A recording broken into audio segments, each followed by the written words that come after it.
And welcome back to Tech Tuesday. Okay, so this came up on one of the live feeds, and I also did this on Open Studio, kind of showed this trick. And it's all about cutting like a really thin line for a template. There are a couple ways to do it. If you're looking for a really super thin line, it's pretty easy. All you need to do is just cut a slice in the paper that you're working with. I use fairly heavy paper for these photocopies and these templates.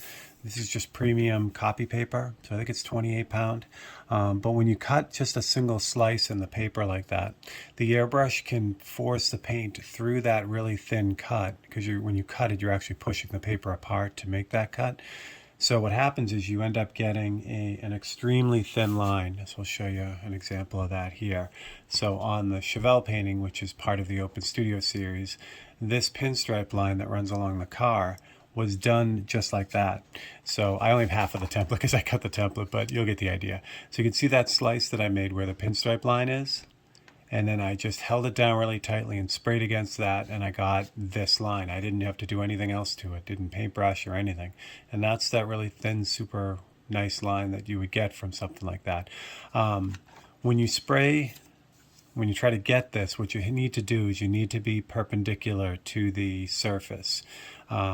You want to spray directly down onto that cut. So you don't want to come at it at an angle like this, because what will happen is the air will force the paper up like this, and you'll get a fuzzy line on one side. So you really need to come straight down. And you notice my finger, the halo of my finger holding this down. The way I do it is I have my fingers, actually those were exactly where my fingers were.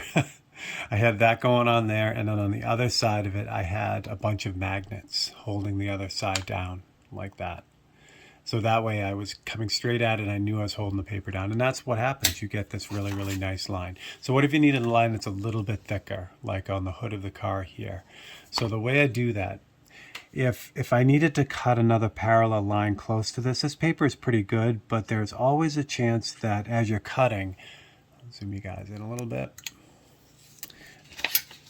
So as you're cutting, the line will waver, and then it'll connect with the other one, or it'll wrinkle, and you won't really get a nice clean double cut.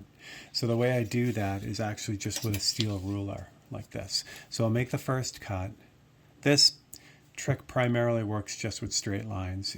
It's more difficult to do this with curved lines, and I'll show you why in a second. So you make your first cut in the paper. Now I have my first one. So to make the second one, I'll use the ruler, but the trick is to hold that ruler down really tightly against the surface. So I'll get that right up against there. And then the other trick is, as you're making that second cut, to make multiple passes with a really sharp blade. You don't want to come at this and try to cut it in one pass, because if you do that, you'll run into the same problem. It'll pull the paper, it'll rip it, it'll cause it to kind of fray and everything. So when you do that, I'll pull out the guts of this. But when you do that, you get this really, really fine, perfectly parallel cut, and it's nice and clean. Now the trick is this is just a steel ruler from Trulers. This is the kind of ruler you want to look for. You don't want an inking ruler. An inking ruler has a pad on the back of this to raise it up a little bit. You want something that's going to be flat on the surface that you can really hold down tight, because this ruler is actually holding the paper steady for you while you cut. That's the trick. So that's how that works. And then, this is just the cut here, but it's so tiny it's falling apart, but you get the idea. You can clean this out, and here we go. Clean that out, and then you have this perfectly nice parallel cut. And you see up here, this is the slice. It's small. This is only maybe double the size of that, so it's still a really, really tight line, really tight cut. But it's perfect. The two cuts are parallel. Everything works out well. So what I was mentioning earlier about a curved cut, that's a little bit tougher, because obviously I don't have a ruler to really hold that down. You can use the ruler. You're not using the ruler to cut against, you're really just using the ruler to hold that paper down while you cut, but it works the same way. So you want to start your cuts, but you really want to kind of work in multiple layers and or multiple cuts, and this is where it gets tough, because as you're cutting, and this is not a sharp blade, so it's not really a good example, but this is more an example of what can go wrong, I guess. Let me do this with let me reset here for a second. Should have thought of that earlier. So that's another good thing to point out. When you're doing this particular thing, make sure you have a really sharp blade, a brand new blade. All right, now let's do that right. So with a curved cut, I'm not even going to edit that out. With a curved cut, you want to do the same thing. This, like I said, this takes a little bit more. I'm on the upper side of the cut now. As the paper starts to buckle, as I'm making this turn, I stop the cut and then reset. The other thing that really helps too is to hold your finger behind the cut, behind the blade, and that'll keep the cut from wavering like it did right there.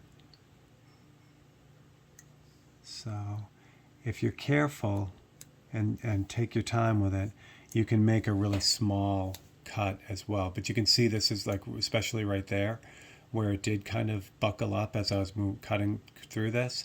That's, the difference between a straight cut and a curved cut. It's much more difficult to get this type of thing. So what I would do in this case, if I was working on this and say I needed a curved pinstripe like I did on the car, which actually it is curved on the car. So what I did was I made the first cut, I followed the line of the pinstripe, and it was really slightly curved like that. All I did was I sprayed through that just like that. So even though if I needed a slightly thicker line, I would just do that with the airbrush, and then I would thicken it up with the paintbrush. I would just go through it again with the paintbrush now that I had a guide down. So that's how I would do it. Because it's really, like I said, it's difficult to follow that for the same reason it's difficult to follow a straight cut freehand without the ruler. Because no matter how hard you try, you're trying to go slow enough that you match that cut, but you're also trying to keep the speed up so it keeps the smoothness, because the faster you cut, the smoother it is. That first cut was really smooth. You see the bottom one is, kind of so gives you an idea. Now you could do this. You could spray through this and then clean it up as well, and you have most of the thickness of that line. You just have to do a little bit of cleanup on it, but those are really the two ways that I kind of get those real fine lines. Now that cut line and doing all that, that's how I do a lot of the grills as well. Like if I'm doing the grill of a car, I'll do the same thing. I'll do like all the parallel cuts in one direction, spray through that, and then I'll turn it or recut it and then spray through the perpendicular lines, and that will give you the grid work in the same way. Really thin, really works well. All right, so there is your Tech Tuesday for today. It's all about cutting really small stuff. So if you have any questions, please drop them in the comments. If you enjoyed this and would like more tips, please like and subscribe and you won't miss any. And I will see you guys on the next one. Thanks a lot.